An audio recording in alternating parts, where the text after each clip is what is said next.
my lovely children. How are you? Hope all of you are very fine and good. मैं मानसी आप सबका स्वागत करती हूँ। आज के इंग्लिश के इस सेशन में हम जो चैप्टर नंबर 3 जो पढ़ रहे थे, द वाइज मैन पार्ट 2, इसी को और आगे बढ़ाते हुए और आगे की स्टोरी देखेंगे। और भोला जो दो ठग के साथ जिसने बेट लगाई है, शर्त लगाई है कि जो है उसकी वाइफ जो आम है उसको देख के नाराज नहीं होगी, तो ठग ने सोचा कि वो तो नाराज होगी, कोई भी बीवी नाराज हो जाएगी, घोड़े के बदले में कौन जो है हरे आम लेके आता है और खुश होगा। तो वो जो है शर्त लगाते हैं भोला के साथ कि तुम्हारी बीवी नाराज हो जाएगी और तुम हमें जो है 1000 रुपए दोगे, अगर वो नाराज नहीं होती तो हम तुम्हें 1000 रुपीज देंगे।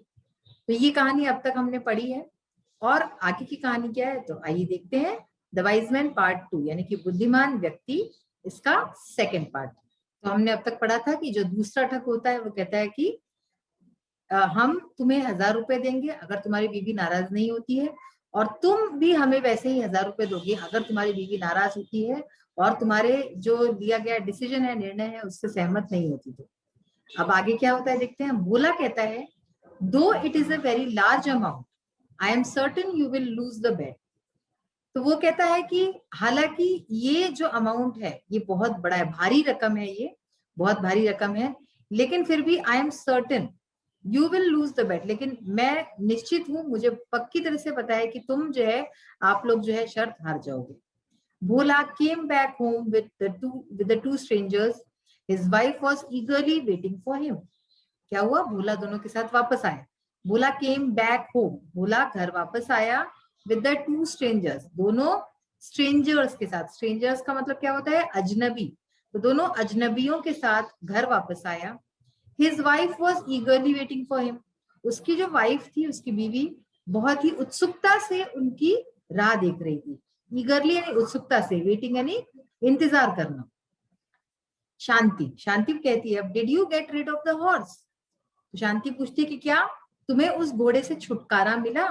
गेट रिड ऑफ, ये जो होता है इसका मतलब होता है किसी चीज से छुटकारा पाना। So did you get rid of the horse, क्या तुम्हें घोड़े से छुटकारा मिला। Bhola smiled and replied, yes my dear. तो इस बात पे भोला हंसा, यानी कि स्माइल यानी जो हम हल्की सी मुस्कान जो देते हैं, तो भोला ने मुस्कान दी और रिप्लाई किया, जवाब दिया, यस माय डियर, यानी कि हाँ। शांति कहती है, what have you brought for me and who are these gentlemen. तो वो पूछती है कि तुम मेरे लिए क्या लाए, और ये जो दो सभ्य इंसान दिख रहे हैं, जेंटलमैन यानी कि सभ्य, तो सभ्य लोग जो दिख रहे हैं ये कौन है। भोला कहता है, I have brought something special for you and these gentlemen are my new friends. तो भोला जवाब देता है कि मैं तुम्हारे लिए कुछ बहुत ही खास लाया हूँ, स्पेशल यानी खास, तो बहुत ही खास लाया हूँ, और ये जो दो जेंटलमैन है, ये जो दो व्यक्ति तुम्हें दिख रहे हैं, ये मेरे नए दोस्त हैं। फ्रेंड्स यानी कि दोस्त, तो ये दोनों मेरे नए दोस्त हैं। शांति कहती है, व्हाट इज इट, यानी कि क्या खास चीज लाए उसके लिए, उससे ऐसा लगा तो कहती क्या लाए तुम मेरे लिए, व्हाट इज इट, क्या है। भोला कहता है, have patience dear, I sold the horse for a donkey. Bhola कहता है, हैव पेशेंस यानी कि धीरज रखो, धैर्य रखो। कहते हैं कि धीरज रखो थोड़ा, मैंने जो है हॉर्स फॉर अ डंकी, घोड़ा जो है गधे के लिए बेच दिया, घोड़ा दिया और उसके बदले में गधा ले लिया, डंकी ले लिया। शांति कहती है, oh good, we shall use it in our field. तो कहती ओ ये तो बहुत अच्छा किया, हम उसको अपने फील्ड में, यानी कि जो हमारा खेत है वहां पे हम उसका यूज करेंगे, उपयोग करेंगे गधे का। फिर भोला कहता है, but dear I exchange the donkey for a sheep. फिर भोला कहता है, उसको सारी बात बता रहा है मतलब, लेकिन डियर मैंने जो है डंकी जो था वो शीप के लिए एक्सचेंज कर दिया, यानी डंकी देके फिर मैंने एक शीप, एक भेड़ ले ली। शांति कहती है, that's even better, we shall have plenty of वूल।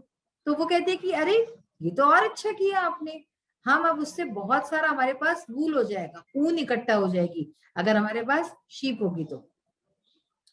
फिर भोला कहता है, but then I sold it for a hen. फिर उसको बताता है कि लेकिन फिर मैंने उसको एक हैन के लिए बेच दिया, यानी कि एक मुर्गी के लिए मैंने वो भेड़ बेच दी। अब अगर ये सुनता कोई भी और दूसरी जो है वाइफ होती तो वो कितना भड़क जाती है। आप सोचिए कि आपने क्या कर दिया, इतना बड़ा जानवर और इतने छोटे जानवर ले आया उसके बदले में। लेकिन उसकी वाइफ भी उसके जैसी ही थी, तो वो कहती है, वो जब कहता है कि but then I sold it for a hen, लेकिन फिर मैंने उसको बेच दिया एक हैन के लिए, एक मुर्गी के लिए। शांति कहती है, how wise you are, a hen is cheaper to feed than a sheep. तो कहती है कि हाउ वाइज यू आर, यानी आप कितने बुद्धिमान हैं। A hen is cheaper to feed than a sheep, यानी कि जो चीज भोला के दिमाग में आई थी वही चीज उसकी वाइफ के दिमाग में भी आती है। वो कहती है कि अ हैन यानी कि एक मुर्गी जो है एक शीप से, एक भेड़ से सस्ती होगी चारा देने के लिए, खाना खिलाने के लिए। भाई मुर्गी छोटी है तो वो कम खाएगी और शीप बड़ी है तो वो ज्यादा खाएगी, सो इट इज चीपर, वो सस्ती पड़ेगी अपने को। भोला कहता है फिर, but dear I exchange the hen for a basket of mangoes. फिर कहता है वो, लेकिन डियर मैंने जो है वो हैन भी जो है एक्सचेंज कर दी एक बास्केट ऑफ मैंगोज के लिए, एक आम से भरी टोकरी के लिए मैंने वो मुर्गी भी एक्सचेंज कर दी। शांति कहती है इस पे, that's the best bargain you have ever made in your life. I have been longing for mango chutney for more than a fortnight. यानी कि वो इससे बहुत खुश हुई इस बात से। वो कहती है कि that's the best bargain you have ever made in your life, कि ये आपने अपनी पूरी जिंदगी में अब तक का सबसे अच्छा बार्गेन यानी मोल भाव किया है। I have been longing for mango chutney. Longing यानी क्या, किसी चीज की इच्छा करना, कोई चीज चाहना, है ना, हम कोई चीज चाहते हैं तो वो longing. So I have been longing for mango chutney, मुझे जो है मैंगो चटनी के लिए कितने दिन से मेरा मन हो रहा था। For more than a fortnight, एक फोर्टनाइट यानी कि क्या होता है, 2 हफ्ते, है ना, 15 डेज का होता है फोर्टनाइट। मैं फोर्टनाइट से 2 हफ्तों से ज्यादा मेरा मन हो रहा था आम की चटनी खाने का। तो ये आपने आज तक का सबसे बढ़िया बार्गेन किया है, सबसे अच्छा मोल भाव किया है। भोला कहता है, here is the basket full of mangoes, now take this and make 2 types of chutney, first sweet for us and sour chutney for my clever friends. तो अब भोला क्या कहता है, भोला कहता है कि here is the basket full of mangoes, उसको आम की टोकरी देते हुए कहता है कि ये रहा तुम्हारा टोकरी भर के आम, नाउ टेक दिस, अब इसको ले लो और 2 तरह की चटनी बनाओ, मेक 2 टाइप्स ऑफ चटनी, 2 तरह की चटनी बनाओ। फर्स्ट स्वीट फॉर अस, अब हमारे दोनों के लिए मीठी चटनी बनाओ, और सार chutney for my clever friends, मेरे जो बहुत ही बुद्धिमान जो दोस्त हैं इन लोगों के लिए खट्टी चटनी बनाना। यानी कि आप समझ रहे हो इसमें क्या कह रहा है कि हम तो मीठे, यानी कि वो शब्द जीत चुका था इसलिए वो कहता है कि हम मीठा खाएंगे, और सार यानी खट्टा उनको खाना पड़ेगा क्योंकि वो शर्त हार चुके थे। उसका कहने का यहाँ पे ये मतलब था। तो इस तरह से वो जो है बोला, शर्त जीत गया। आगे अब थोड़ा सा चैप्टर और बाकी है, that we will read in the next session. आइए अब इसकी एक्सरसाइज पार्ट की तरफ ध्यान देते हैं। लेट्स सी, सबसे पहले हम देखते हैं वर्ड पावर। इसकी जो एक्सरसाइज है, मैच द 2 कॉलम्स। तो in the book we will see there are 2 columns, 2 columns है हमारी बुक के अंदर। एक कॉलम में, एक साइड में, ए साइड में लिखे हैं कुछ एनिमल्स के नेम, ठीक है, और सेकेंड साइड बी में लिखा है कि उनकी जो आवाजें होती है ना, जैसे कि डॉग बार्क्स, तो वो जो भौंकता है उसको क्या बोलेंगे, और ऐसे ही हर एनिमल जो आवाज निकालता है उसको क्या बोलते हैं। तो देखते हैं, इसमें डायरेक्टली आंसर दिए हुए मैंने सामने। फर्स्ट है हॉर्स यानी कि घोड़ा। तो घोड़ा क्या करता है, नेज, जो हिनहिनाता है ना घोड़ा, हम हिंदी में क्या शब्द यूज करते हैं, हिनहिनाना, तो उसको बोलते हैं नेज, हॉर्स नेज।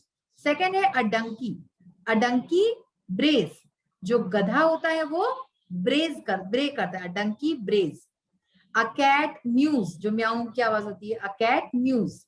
अ डॉग बार्क्स, डॉग जो है वो भौंकता है।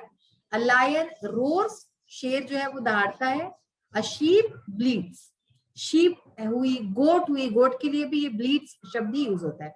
तो ये इसके जो है आंसर्स हैं कि वो जो आवाजें निकालते हैं उसके लिए हम इंग्लिश में क्या वर्ड्स यूज करते हैं, वो है। सेकेंड है ग्रामर इन यूज, जो हम अपने डेली यूज में ग्रामर जो है यूज करते हैं, उपयोग करते हैं, उससे related exercise. Complete the sentences using to and for. To और फॉर का यूज करके हमें सेंटेंसेस को कंप्लीट करना है। तो एक एक सेंटेंस पढ़ूंगी तो आपको अपने आप क्लियर होता जाएगा कि टू का यूज हम कहाँ करते हैं और फॉर का यूज कहाँ करते हैं। They made a plan to deceive him, यानी कि उन्होंने एक प्लान बनाया उसे डिसीव करने के लिए, उसे धोखा देने के लिए, ठीक है। तो देने के लिए, तो यहाँ पे टू का मतलब के लिए। The mangoes are for my wife, mangoes मेरी बीवी के लिए। अब आप देखो दोनों में हम के लिए ही बोल रहे हैं, लेकिन दोनों का जो है मीनिंग डिफरेंट है। तो आम जो है मेरे बीवी के लिए है, फॉर माई वाइफ यानी किसी के लिए, ठीक है ना। She always agrees to my decision, वो मेरी जो है डिसीजन से, निर्णय के साथ हमेशा सहमत होती है।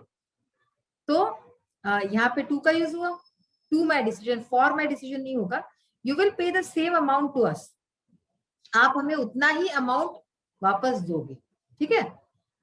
His wife was waiting for her husband, वो उसकी वाइफ जो है, उसकी बीवी उसके हस्बैंड के लिए इंतजार कर रही थी। अब हम जब फॉर का यूज करते हैं, फॉर का यूज हमेशा के लिए, ये जो हिंदी शब्द होता है ना उसके लिए, उसके लिए वेट कर रही थी। What have you brought for मी, तो मेरे लिए क्या लाए, मेरे लिए, ओके। तो तुम मेरे लिए क्या लाए। I sold the horse for a donkey, मैंने जो है जो घोड़ा था उसको डंकी के लिए बेच दिया, यानी कि घोड़ा बेचा, डंकी तो डंकी के लिए। I exchange the donkey for a sheep, फिर वही कि मैंने जो है एक्सचेंज किया डंकी शीप के लिए। A hen is cheaper to feed than a sheep, hen जो है मुर्गी जो है चीप है, सस्ती है, फीड करने के लिए, खिलाने के लिए, एक भेड़ से ज्यादा सस्ती है। तो टू फीड यानी कि खाना खिलाने के लिए। I shall use money to buy another horse, मैं इस मनी का, इस पैसे का यूज करूंगा जो है हॉर्स खरीदने में। तो ये तो हुए हमारे फॉर और टू के use. Fill in the blanks with these words, यहाँ पे लिटिल, अ लिटिल, फ्यू और फ्यू का यूज करना है। तो देखिए I have a little time to stay, यानी कि मेरे पास बहुत थोड़ा समय है रुकने के लिए। He knows a little of the story, उसे स्टोरी के बारे में बहुत थोड़ा पता है। तो बहुत थोड़ा कुछ होता है, लिटिल, अ लिटिल, तो वहां पे हम यूज करते हैं जहां पे हम कोई चीज को काउंट नहीं कर सकते, है ना। तो वहां पे अ लिटिल या लिटिल का यूज होता है। फिर है I have little milk so we can't have tea, फिर से मेरे पास थोड़ा सा दूध है। अब थोड़ा सा दूध मतलब कितना, कितना भी थोड़ा सा हो सकता है, तो यहाँ पे हमने लिटिल का यूज किया। They have a few coins, अब कॉइन्स को तो हम काउंट कर सकते हैं। अ फ्यू कॉइन्स, थोड़े से कॉइन्स हैं, सिक्के हैं मेरे पास, उनके पास। He has a few friends as he is new to Indore, उसके बहुत थोड़े से दोस्त हैं, उसके थोड़े से दोस्त हैं। फ्रेंड्स को भी आप काउंट कर सकते हो, as he is new to Indore, क्योंकि वो इंदौर में नया है। She left Bhopal a few days ago, उसने भोपाल छोड़ा कुछ ही दिन पहले। तो ये सारी चीजें आप अ फ्यू का यूज देख रहे हो कि जो हम काउंट कर सकते हैं, उसके लिए हम जो है अ फ्यू का यूज करते हैं। अब देखिए लेट्स टॉक, यानी कि आओ बात करें। Fill in the blanks with appropriate words given below and complete the story. तो कुछ वर्ड्स दिए हुए हैं यहाँ पे, to market, basket, more, many more, what happened, stumbled, full, looking, were thrown out and broke. तो इसका मीनिंग भी हम आगे आगे समझते जाएंगे। A woman was carrying a basket full of eggs, यानी कि एक औरत जो है कैरी कर रही थी, ले जा रही थी, अब basket full of eggs, basket यानी टोकरी, फलों सॉरी एग्स यानी कि अंडों से भरी हुई टोकरी जो है वो ले जा रही थी। तो बास्केट इसमें जो वर्ड है इसका मतलब होता है टोकरी। She was going to market to sell them, यानी कि वो मार्केट जा रही थी उन्हें बेचने। तो टू मार्केट यानी मार्केट को जा रही थी, ठीक है, उन्हें बेचने। She thought she would get more money by selling, उसको लगा कि वो जो है और पैसा कमाएगी इसको बेच के, सेलिंग यानी बेचना, तो मोर मनी यानी और पैसा। Then she would buy many more hens, फिर वो और ज्यादा मुर्गियां खरीदेगी। She was not looking on the road, ये सब सोचते सोचते हुए जा रही थी, तो वो सड़क पे ध्यान नहीं दे रही थी, देख नहीं रही थी। लुकिंग यानी देखना। Do you know what happened, क्या आपको पता है क्या हुआ, व्हाट हैपेंड यानी क्या हुआ। शी स्टम्बल्ड यानी कि उसका पैर लड़खड़ाया, स्टम्बल यानी पैर लड़खड़ाया। All the eggs were thrown out, जितने भी अंडे थे उसके पास सारे बाहर गिर गए। मोस्ट ऑफ देम ब्रोक, उसमें से ज्यादातर ब्रोक यानी कि टूट गए। तो इस तरह से उसका जो सपना था वो सपना ही रह गया। तो आप ये देख सकते हैं किस तरह से इनका यूज किया है वर्ड्स का हमने। तो आज हमने जो है चैप्टर जो था, स्टोरी थी, उसका और आगे का पार्ट पढ़ा है। अब थोड़ी सी स्टोरी बाकी है और कुछ एक्सरसाइज पार्ट बाकी है, that we will see in the next session. जो आज हमने एक्सरसाइज की उसको भी आप ध्यान से देखिए, टू फॉर का यूज कैसे किया हमने, और जो वर्ड्स थे ग्रामर में वो कैसे यूज किए। तो इसी नोट के साथ आज का सेशन यही फिनिश करते हैं। We will meet in the next session. Till then bye, take care of yourself and your family. Have a nice day, bye.